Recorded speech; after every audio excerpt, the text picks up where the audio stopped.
Welcome, everybody. I am thrilled to have with us today Phil Hildebrandt. He's the CEO of Segall Bryant and Hamill, SBH, as we'll call it for the rest of the time. Is that okay with you? Yeah, that's great. Thanks.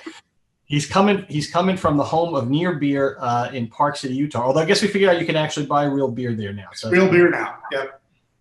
That's progress, which is good. And it looks like Park City. That's a good background. Although mine looks like I'm an alcoholic. I keep trying to figure out how I have to fix my background, take away some of those wine bottles. I don't know. But we're obviously remote because we're in this pandemic. And I thought it was interesting. Last time we talked, you had mentioned that you guys were ready to do an offsite. You were gonna go offsite anyway, just to test your capabilities. Then all of a sudden now it's the real deal. Yeah, we were literally going day to day, minute to minute, trying to figure out what to do. And we had forged the plan to go A/B type teams. And before we could even test it and send people home and, try that remotely, it escalated so quickly. We just sent people home and, who knew? We thought it'd be 2 weeks, and who knew we'd be sitting here December 1st. I know. And then now, it looks like it's going to be till the summer until we get a vaccine. That's right. Yeah. Too. So this is sort of a longer term sort of deal for all of us. And I guess that I got to tell you, Tony, I'm just astonished how well it's worked. Yeah. We put these business continuity systems in place, and we always hope they'll work, and it's worked beyond my wildest hopes. Yeah, well, me too. But I think our business is. Although I don't speak for all of American, but I can only talk about our business. It's we were sort of set up for this 10 years ago. This wouldn't have worked. I remember doing a snowstorm remotely, and I was managing a big branch for Morgan Stanley, one of the biggest in the country in DC, and we were shut down for 3 days. It was tough. We couldn't get in touch with anybody, and we had cell phones, but that was it. But the technology has caught up, I guess, to the tragedy of this pandemic, and we're okay. Obviously, if you work in food service or something, it's not so good, but we're doing all right. I actually think it's more than that, even, because I think this has propelled us forward 5 or 10 years and really shrunk the world, because we can be doing conversations with clients, prospects across the world now. I mean, and it's if we'd have asked people to try this, they wouldn't have. But by forcing people into it, now that they realize it works, I really do think that this is here to stay. Well, yeah, and I call that a process of acceptance. I think people are more accepting today of this. In other words, it might have been rude if you didn't fly to Brussels for some investment. And today people are like, you know what? Stay home. I'm getting this. We're all on the same page. It's broke down a lot. I mean, we're in your house right now. There's pictures in the background. You probably have a little scotch with you on the thing, but who knows, right? So we're in. It's 9 o'clock here, so that doesn't happen. I'm not judging. I'm just saying, But the fact is, I mean, we're in this world where there's a lot of acceptance. I mean, I have dogs, and they may very well bark during this thing. It's going to be okay, I think the attire is what's changed the most. I mean, I think the casual world that we are accepted now, and people realize that the content's more important than the top. And so, the ability to have I think it's also personalized people, where when you go into an office, somebody you don't know and you got a suit and tie on, it's not very personal. Yep. This is personal, right? And I think that makes a big difference. I think it's helping break down some barriers. Well, I think people were afraid. There was a little bit of in the RIA world, let's talk about it. It was a little bit of a Bernie Madoff sort of thing, where you needed to have a big office and you need to put a tie, because you wanted to be professional. You wanted people to understand that you weren't there to take their money. So you had to have all the, but today you don't have to do that anymore. People are doing enormous deals, trusting all of their lifetime savings to somebody they're only meeting via Zoom. And that's okay now. So that's a big difference. And what's going to happen with the physical real estate world, I don't know. I do think it's probably forever changed, but clients are still going to want to meet. I mean, it's still a personal trust business, and we'll get back to some semblance. I just think it's going to be a combination of this and physical touch, because I think the days of flying to LA for a 30-minute meeting probably are gone, and that's good. I mean, it's good from a cost perspective. It's good from a wear and tear perspective. So I just think it's going to make things a lot more efficient. Yeah. This we've talked a little bit about this. This has accelerated a lot of changes, and it's decelerated a lot of things that were bad. And in our business, it's just plain to everybody what's been accelerated. That's great. And the real estate is something we all worried about. But in the larger investing world now, you have not only all these changes that are coming, which I imagine creates a lot of opportunity for you, And you're probably one of these guys who likes volatility, right? Because of the type of stuff you have. But my concern is not just the volatility, but the uncertainty. Because now we have political uncertainty in the United States that we haven't had in a long time. It's still up in the air. And probably, as we talked about this just now, six more months of maybe having a pandemic and people at home. How are you managing through that? What are you seeing, and what are the opportunities? Yeah, strangely enough, if you're an active manager like we are, you need uncertainty and volatility, because without it, passive has a very easy path to victory. And so for us, I mean, we actually were looking at this in late 2019 and saying, this market is hard to justify. We kind of needed to go down before things could shake out a bit. And that's really how it's played out. For us as active managers, this is an opportunity for us to really show what we do, and to show why somebody should hire an active manager as opposed to a passive index, right? Because there's a couple things going on there. First of all, we've done fabulously for our clients this year from a performance perspective. But the other thing this has done is it's created some building risks within index funds because of concentration. I mean, you've got, more than 20% of the index is dominated by 5 or 6 companies. And that in the long term, that's not healthy. And I think what people are, doing probably mistakenly is prescribing safety to passive investing. And that's not really. Yeah, that's right. They're saying it's safe. And the other thing that worries me is as we get into a more regulated bureaucratic thing, the government wants to tell you how to invest your 401k, what to be in. And I understand they want more participation, but throwing people in ETFs for exactly the reason you talked about is dangerous. It's dangerous. And in fact, that the worst part is we got forced into it in our own 401k. I mean, we have a mutual fund complex and we use those funds in our 401k. We were forced by essentially the DOL to move that into index funds. Now, when did we do that? About a year ago, at the absolutely wrong time, right? So now as active managers, we're outperforming the benchmarks substantially, and we just had to move in that direction. And it's misguided. And I think that safety, that perceived safety, it really is. I think it's going to come back and bite some people. I'm a big football fan, and I've been trying to get into this, fantasy football. And I do kind of what everybody else does. If a guy has a big game, then one week I say, "Oh, he's great." Like, the next week, and then Belichick doesn't put him in, or something stupid happens. They change the game plan, and then I'm stuck. So I see that people doing this with investing with these. Everyone's been a genius for the last 10 years, right? It's not hard to everybody's going to have no clothes at some point. Well, I mean, look, and the thing is, when you talk about artificially low interest rates that have been prevalent since the last financial crisis in 2008, I mean, that just squishes everything together. Yeah. And so, again, that's one of those environments that's extremely fertile for passive investing, right? And now we still have the Fed saying the next 2-3 years that they're expecting that to continue. We'll see if that happens, but it does make it more difficult. But as long as there's some volatility in the marketplace, there has to be price discovery, because not every company in the index is a company you'd want to invest in. Right. And that's what we're paid to do, is to find those companies that are good investments over the longer term. And the tech world right now is bubbly, but those companies are real. I mean, if you think back to the last tech boom and bust in around 2000, most of those companies weren't really real. They were ideas.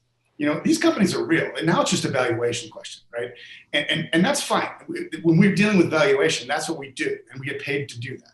But how do you value something? I mean, I'm sure everyone has this question. I'm not trying to be obtuse, but you value something, like an electric car, where at some point, I know there's a matrix for the last guy who was making buggy whips probably made fantastic buggy whips, but at some point everything turns, right? Maybe it's 12% participation or 15. There's some number of people who have electric cars, and all of a sudden there's electric fueling stations everywhere, and every company's making electric cars, and that's it. So that may happen, but when's it going to happen, and what's that worth? So as a we have both growth and value strategies. So for us, we can play it a couple of different ways. I mean, that's the thing I think about the way we've structured our firm is we focus exclusively on inefficient markets. I mean, we don't have a large cap strategy, for instance, because that's kind of the poster child of efficient investing. And so we've skewed towards fixed income and small cap in many respects, because those are still inefficient spaces. There's less information about those companies. There's more opportunity for somebody like us to exploit those opportunities for clients. And we don't have to, our portfolios might have 50 to 100 stocks, so we're trying to find the best companies. And, you take Tesla, whatever. I mean, that's probably some way or another, that's going to be here, right? It's just a question. But when you see the sort of P multiples, you also just know intuitively it may not be a great time to buy that right now. So, it's a mix. It's a mix of all of that. Yeah, it's hard to figure out. And again, when we go back to trying to put something that, we never really put in America, well, at least I don't traditionally, when I was starting out as a broker, we never looked at the political risk of the United States, right? We looked at political risk overseas and everything else. But I mean, there are serious, different, if carried interest and step up basis and, and not just higher taxes, but I mean, those are big deals and they matter to investors particularly. I mean, how do you gauge that? Well, I think there's a number of things, and there's a number of factors in that. And tax policies will change. They may change with a new administration. They may change back in 4 years. That's what we know about our democratic government. But when I think about our business and going back to the sort of the passive active thing, one of the biggest advantages, I think, for RIAs and for investors, not so maybe great for us, but passive investing has really created fee compression. We've heard about fee compression since we started the firm in 1994. And I would tell you it's only in the last 3 years that we've actually felt that. And so I think what you're seeing is, investors are benefiting from that because the cost of, running a strategy, you have to bring that down because if you're going to compete against passive, it's forced us to bring that down. And so I think at the end of the day for RIAs, the give up now in terms of the extra cost of using an active fund is much lower than it used to be. And so when you look at, a few hundred basis points of outperformance, and you're paying maybe an extra 50 basis points or 40 basis points, something like that. Now that's a trade that maybe people are going to want to make again. And for us, that's something that we've had to structure our business to be able to accept that and go forward with that. But ultimately, I think it does make the passive advantage slightly less. And from an RIA perspective, or just any advisor anywhere perspective, how much good advice are you giving if you're throwing everybody into ETFs or just, passive investments, right? That seems planning is the soup du jour right now. Financial planning is the soup du jour. And most RIAs are offering, high level planning capabilities. We're more investment centric. We have planning, we do planning for our clients, but we're more investment centric. Our feeling is at the end of the day, it's a game plan that doesn't have a good quarterback. Going back to your football analogy, if you have Patrick Mahomes, it really doesn't matter how good your game plan is, right? But for us, if you have a good financial plan, but you have really strong investments underlying that, you have a much higher probability of reaching your goals down the road. And that's where I think you're going to see that pendulum swing back a little bit towards investing. Well, I think I agree. I think there's a lot of that back to the future kind of thing. A lot of CEOs you talk about think that, one of the results of this, pandemic and the volatility, you talked about it from a money manager's point of view, but from an advisor point of view, is it makes the advisor, more important and central to the client, right? I mean, because you really have questions now. And even with the political uncertainty or the tax stuff, which is immediately affecting clients, they have questions. So it's the smart advisor that sort of gets themselves organized, is going to do much better going forward. And that's been an acceleration. I almost call that a back to the future, because when I started in the business, a lot of advisors were stock pickers, that's what they did. Yeah. Well, it's interesting because you do have a democratization of information, right? People can get information very quickly in a whole variety of ways. But at the end of the day, the information isn't what's valuable, it's what you do with it, right? And so even people that are highly educated, they're still novice at investing. And you and I know most people invest emotionally. It's like you were talking about your fantasy football team, right? You read about a stock and my friends are like, oh, I just read about XYZ company. And I'm like, by the time you've read it, we've acted. By the time you got the information. and that's the truth. And I think also just the shepherding that comes from having a financial professional, guiding you through these markets. It's probably more important when you have the sort of uncertainty that we saw in March and April, where just having somebody be able to tell you it's going to be okay.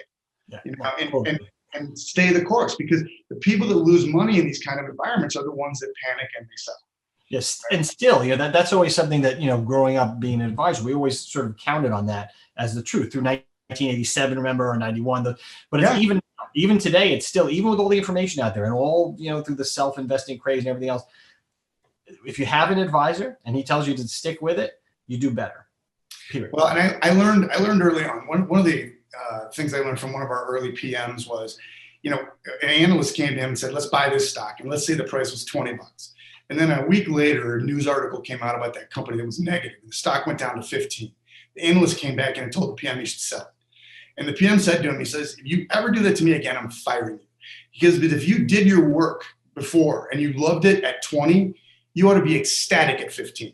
Right. And that's the kind of thing where professional investors, you have to be dispassionate. You have to believe in the holistic approach you take to research and things like that. And that's where I think even just the hand-holding on the wealth management side, an RIA, being able to tell a 65-year-old client that, they've still got 25 years, likely, life ahead of them, they can ride it out and it's going to be okay. And I think that's a huge benefit people get.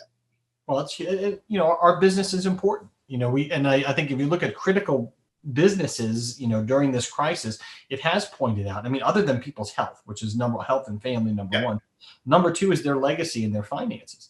So the fact that our business has been able to do this, just what we're doing now, being able to be on Zoom, that we've had these volatile markets, but we're able to talk about them, I think is really, really telling about how important we are to the country, And I completely agree with that. I do think that what people are going to see in the next 5 to 10 years, though, is a consolidation, because with Schwab and Fidelity creating essentially the RIA industry, and you've seen so many firms flourish and grow, and there's several $billion now, but it's still probably one of the most fragmented industries in our business. And you're seeing that through M&A, you're seeing consolidation. And I think that's going to continue. I think as we go forward over the next 5 years or so, I think M&A and combinations and creating some scale and, but I laugh because you put $2-3 billion firms together. Is that scale? No, that's not scale. BlackRock is scale, right? So, but I do think the cost structure in our business has changed, substantially enough that I think you'll see some combinations. But advice is never going anywhere, right? It's a necessary, it's an essential business, for people. It just really is. Well, the advice is the cornerstone, but the ability to scale is necessary. I think what people are learning also from this is the ability to leverage. So you can leverage a lot of what a big firm like Schwab and Fidelity has, and they've sort of set themselves up, to do that. And that's why you have these other firms that are coming in that are sort of hybrids, they're sort of aggregating other firms together to kind of have the best of both worlds. Look, I'm not trying to hit on Fidelity or Schwab, but you go into a big firm, you're a small cog in a big machine versus you go to another firm and they're a bigger cog in that machine. So they have maybe better access to things, that's real. So even we started the year at 20 billion. Yeah. I think we're at 22 and a half right now, which is just, first of all, is amazing through a pandemic, but we're not scale even at that point, right? We still are a boutique. And so, I think that just the idea, though, that there are things that certain firms have specialties, maybe putting them together so that, different specialties ultimately make a better firm. I just think you're going to see some of that going forward. Well, your firm's interesting because it has the money management piece. Yeah. Too. And I think that's a real differentiator because we're a bit of a hybrid. Yeah. But at the end of the day, you boil it down, what we do, it really doesn't matter what distribution channel. It's fundamental research, it's proprietary research, and it's client service. If you put those three things together successfully, you're going to have a good business. And we've been in business now 26 years. We're an overnight success after 26 years. So, it's just, we just go about our business. Yeah, this business is simple, but not easy. You could tell everybody that those two things are exactly correct, but go ahead and do it. It's not that easy to do consistently day in, day out. It's not. And I think the discipline to stay the course through adversity is probably the hardest aspect of what we do. But again, it creates opportunities. So, you just have to believe, that we've just never wavered from what we do. And it's served our clients well. So if we want to leave people with something looking into, I mean, look, this is the right time of year to look at 2021, right? So some of these things, look, the political thing is going to shake out in January. We're going to find out. It seems people sort of have a feeling that bifurcated government's a good thing, right? That you have, a couple different opinions or whatever. But what do you see happening? And then, what advice would you give advisors for 2021? Well, I think uncertainty is still going to be the matter of the day, because the pandemic's still going to be the most, even beyond the presidential change, pandemic's still going to be the biggest unknown, because, we're starting to see vaccines and things like that. But the reality is it's still affecting life as we know it, right? So that's going to be first and foremost. I think the presidential thing is probably overblown, particularly if you get, the Senate and the president and different parties. I think you just go about your business. And, for us as an investor, we can't predict the markets. We don't do any macro type economic predictions. It's never served us well. So for us, I think regardless of the environment, I think doing the things that got you here for us is the key. Continue to do fundamental research. Continue to stick to your discipline. Continue to put clients first. I mean, those are the things that are the bedrocks of Segall Bryant Hamill, and that's what we expect to be doing regardless of what the environment looks like. I appreciate that. Hey, thanks for being here. I know we can talk about this for a long time, but we want to let this is supposed to be done. This is supposed to be done in a commute, by the way, Phil. So the guys, who knows when we'll get back to commuting, but hopefully it'll be a good 2025. Pleasure to see you. Appreciate it. Good to see you. All right. Take care, Tony. See you.